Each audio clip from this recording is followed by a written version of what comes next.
Right, I was going to appreciate your chant, but seeing as you didn't do it properly, I might have to break it down halfway through the presentation. Thank you very much. It was quite interesting listening to the previous speakers who are amazing orators, and I'm quite honored to be here with you tonight.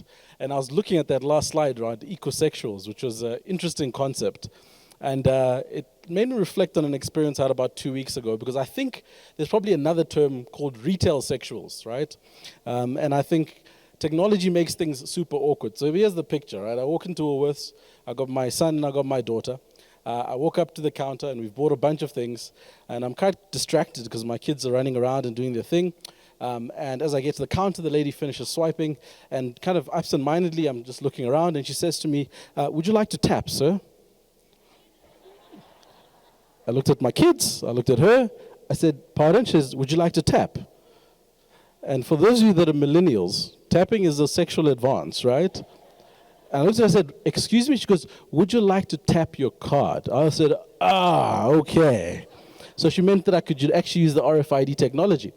But as I said, it could be a categorization of retail sexuality. Who knows? Dion, run with it, don't run with it. I gave it to you for free, right? But it gets awkward, it gets weird, because my kids also understand this world a lot better than I do. We're driving through a game reserve, and I ask my kids, the first person who tells me or who can spot a wild animal gets a free sweet. And so what does my son do? Pick up his phone and he says, "Siri, where are the animals?" Right? And I'm expecting him to put his head out the window and try and find a lion or something, but he moves and he oscillates towards his phone. Because this is a really weird and awkward phase that we're all in. I'm a millennial and I'm raising Generation Alpha, as they call them. And we're having a discussion backstage about what that actually means. The dynamics are fundamentally different. So what I'm going to speak about is actually just trying to understand what happens now. There's a lot of stuff we need to look forward to, but I think as Africa, we've got an immediate and a pressing need that we need to galvanize around in order for us to actually get any kind of benefit. I reflect on my kids, who are my reference point about a lot of things. And I forward forecast to the year 2029. And my son, who's now 8, is going to be 18. My daughter, who's now 4, is going to be 13, which gives me the shivers just thinking about it.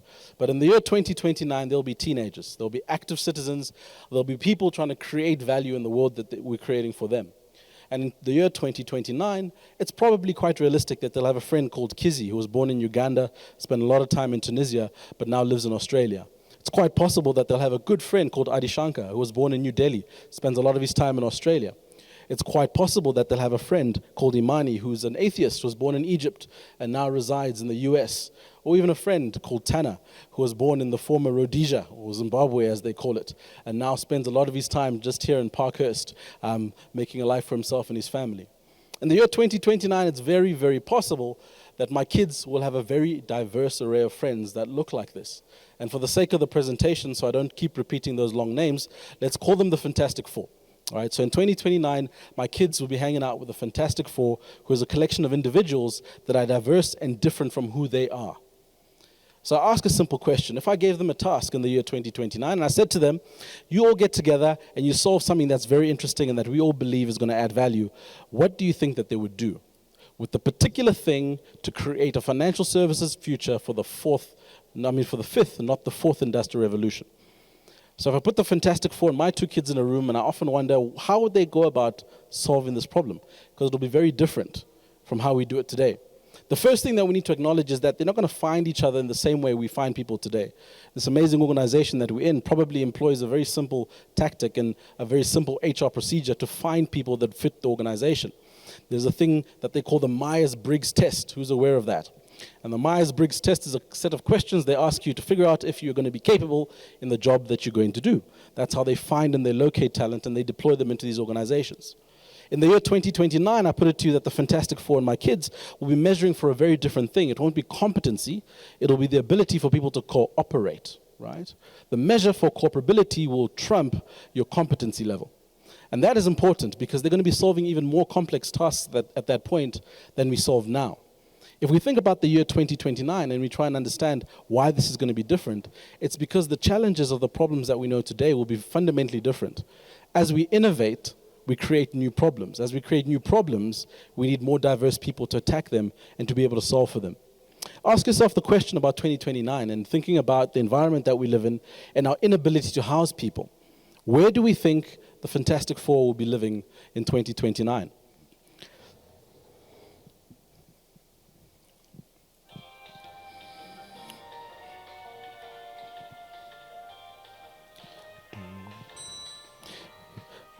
I see Bronwyn likes my elevator music.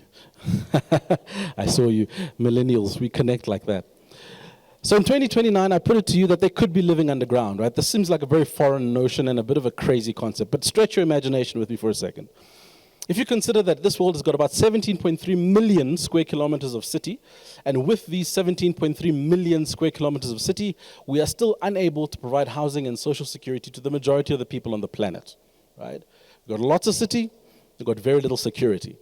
And in the year 2029, if we consider the variables that go into the reason why there's a constraint around providing social security and a roof over people's heads, it's because we spend a lot of money in the brick and mortar of a building like this.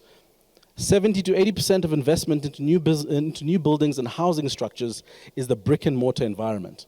So if I take you for a second to a place in Mpumalanga where they've got lots of caves that were burrowed out over 200 years ago, that gives you a sense of how people lived in a time where they actually pretty much carved out living environments within rocks. It starts to seem quite plausible that people could live underground. If you think about the only condition about living underground being A, access to sunlight, and B, access to water, those two things were solved many, many years ago. In fact, right now, there's a lot of experiments happening in the UK with a project called the Low Line, where effectively they're creating an underground world. And in this underground world, they're able to convert sunlight into photosynthesis that they put underground for plants to grow. They're able to burrow oxygen underground so that people can live. So if you think about these natural structures, and you think about 80 to 90% of the cost being the bricks and the mortar, we can eliminate 90% of the cost of housing people. Now, it seems far-fetched, but if you imagine the one thing that we do have as Africa is plenty of land. And if you think about burrowing underground to create cities for people to live, it solves a huge problem that we have currently in 2029. If we throw forward to 2029 and we wonder what they're going to be eating, and you think about a guy like Tanner, you understand that the Fantastic Four have grown up their entire lives wearing wearable devices. In fact, I can tell you when I started this presentation, my heartbeat was 89 beats per minute because I've grown up with one of these, right? So in 2029, they're going to be eating plant-based, sugar and salt-free foods that are genetically modified for them to be able to match to their body's conditions. So every day, your body will send a report to a central server that says you're feeling a bit depressed, you need iron levels, and you need vitamin C, and you'll order the food that'll match your body type based on genetics, right? It'll be easy because that's how you manage productivity. If you've had a downer, your body will automatically tell that, and you'll be able to order food based on rectifying the levels within your body. That's how they're going to be accessing food in 2029. If you think about how they're going to communicate in 2029, there's lots of research that is really exciting and many prototypes that are being run. Right now at the Harvard labs in the US, when we went to present a paper there's a bunch of kids that have created a wearable piece of technology that you put on your head. You go to sleep at night, and when you wake up in the morning, they give you your dreams on a USB. Right? The technology already exists. And I thought to myself, I better put myself on that mailing list, because imagine I could go home and my wonderful wife asks me how my day was, and I present to her a USB to have a field day with how my day went. Right? It'll solve a lot of things from a communication perspective. But the technology already exists. Now think about issues around communicating across culture, across similarities and differences, about being able to land notions and explain certain things. Think about the world of communication when you're using wearable devices to standardize how and the protocols of communicating between human beings, let alone across species. If we think about 2029 and how it is that they're going to work, I've got a big bet placed on Holoport technology as well as consulting that follows suit. Imagine for $10 a month, you could beam Dion Chang into your office and your boardroom and ask him for his opinion on your strategy. Imagine for that same amount of money, you could beam Elon Musk into your office and ask him for his opinion on this particular project you're working on. Holoport technology is simple and it's already being tested, but it opens up a world of opportunities. And in 2029, geography is going to be completely irrelevant. Already today, we see that that is not a thing anymore, but you'll be able to present people in a state that they'll be able to add value in 2029. On average, the people that are going to be creating value are going to be a lot younger than what we think. This new generation called Generation Alpha. If you think about Coco Gauff, who's just now recently 15 years old and is making waves in the world of tennis. 15 years old, born in 2004. Do they even make people in 2004 is what I asked myself, right? So the average age is going to go down. And so if we ask ourselves what needs to happen now, there's a change around who needs to be in charge. There's a lot we don't understand, and there's a lot of things that are going to catch up to us. But if we don't make that change, we're not going to be able to capitalize. Now, this is really important, because if we go back to the initial provocation, is that we've got a 200-year gap that we have to close in just 10 years. And the exponentiality of the things that we have to do requires us to tap into the young people through changing the fact that they're going to be leading and managing some of these processes. And for us to experience this kind of exponential growth, or what I refer to as a trampoline, it's very simple what needs to happen. There's 4 key areas. If we change how we live and work, it's going to require us to be able to understand productivity in a better and more healthy way. If we change how we live and work, it's going to allow us to create environments and spaces to bring out the best. We're having the discussion early on regarding creativity and how organizations overly invest in these spaces that are supposed to bring out creativity. But if you haven't invested in leadership that drives creativity, then the space is a bit null and void. So the two work hand in hand. We have to change what we eat. From productivity perspective in Africa, we've got lots of challenges, lots of genetic challenges. I, for one, was pre-diabetic. I had to go on a journey to reverse that by changing what I ate. If I don't change what I eat, I'm not able to be productive. If I'm not able to be productive, how do I solve problems of the future? And this mass movement around kind of the vegan drive and what they call flexitarianism, all of it is important, but it's a sign that people are trying to change what they eat so that they can have a better relationship with productivity. We also need to know how to change how we communicate. Now, we always speak about communication being one of the things that drives success or failure of companies. World wars have been started over bad communication. Marriages have ended over bad communication. So what makes you think that you're immune to falling trapped, not being able to communicate properly? Even worse, when you're trying to communicate across generations, there's lots of static and lots of noise. And we have to learn how to communicate better for us to have a better outcome. And last but not least, I'll reiterate again, we have to change who's in charge. The nature of the complexity of the problems that we're going to have to solve are native to younger people. And if we don't have an appreciation of that and work together with them, it's going to be very difficult for us to get the collective value of the brain thinking about everything holistically. So I think all of you have gotten a very good sense of what the world is going to be by the presenters that came before me. But I put it to you that for us to make these changes, there's an immediate thing that we need to do right now. I promised my staff members that I'd put a video into this presentation because there are a bunch of Generation Zs and they're 21 and 22 years old, and I'm often very irrelevant with them. In fact, the other day, I'll tell you something very funny. We were reminiscing about back in the day. Some of you millennials will know this. Remember when your parents used to be able to lock the telecom phone with a key, like physically lock it?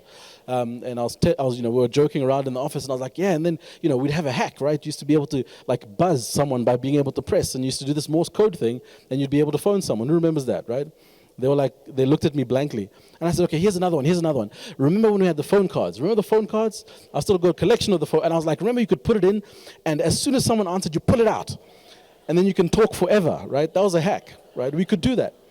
But these guys were looking at me with a blank face. And I said to them, guys, I just don't get it. And they said, well, you know what? You're thinking about those kind of things, and we're thinking about how to code pepper in a better way to sell cars. So they said I must put this in just to show them, just to show you. Thank you, and good time. So this was coded by a 16-year-old who said to me, I want to understand better how to get this robot to sell more cars for one of our clients.